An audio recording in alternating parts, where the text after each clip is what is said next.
So I've decided on a name for this 5-minute burst of thoughts that I've been having. Save States. I think it's an appropriate title. I'm capturing a specific instance of my thoughts that I or anyone else can refer to later. Now, I've fallen behind on recording. School and other stuff's come up. But I've written out a few episodes already, so I'm probably just going to knock a bunch out at once.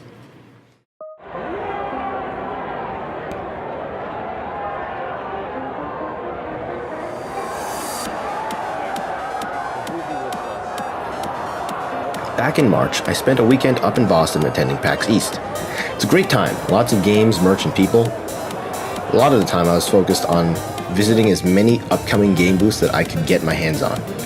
For reference, that meant no big companies, no shooters or Diablo-likes, nothing that was already released. I managed to play plenty of games, but of all the games I played, these were the ones that were most interesting when I was there.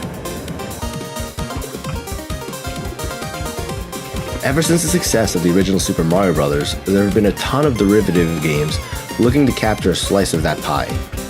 Super Meat Boy is one of the few indie games to take it and make it its own. Slime-san, I think, manages the same.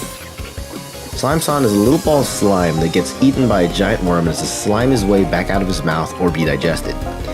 It's a difficult platformer just like Super Meat Boy, but from the demo that I played, it expands on the moveset, giving you directional dashing and phasing through certain environmental types, while keeping you confined to single-room puzzles that introduce new twists on combining the different mechanics.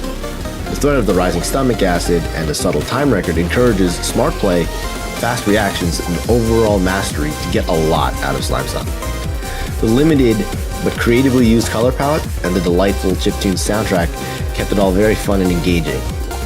It's out now, and I picked it up, and I think it's a great time. Lightfall is the only other platformer that got my attention. But it wasn't the minimal art style that drew me in. It was the cube that you use for traversal.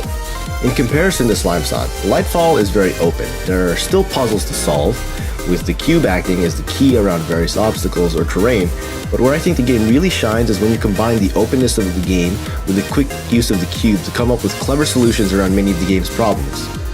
There was one area of the demo I was in that intended for me to ride a boat across water, but wanting to go fast, I instead jumped right over it and ran using my cube as a momentary platform to jump from over and over, keeping my momentum and bypassing the boat segment entirely. There's a lot that can be done with a portable platform, and I'm excited to see how speedruns for this game develop. It's definitely one to look out for.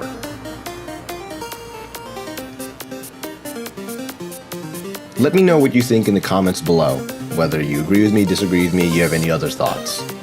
And if you want to know what I'm up to, follow me on Twitter at yo_triptech. I have a bunch of other videos on game thoughts too, so you should check those out and let me know what you think. See you guys in the next one.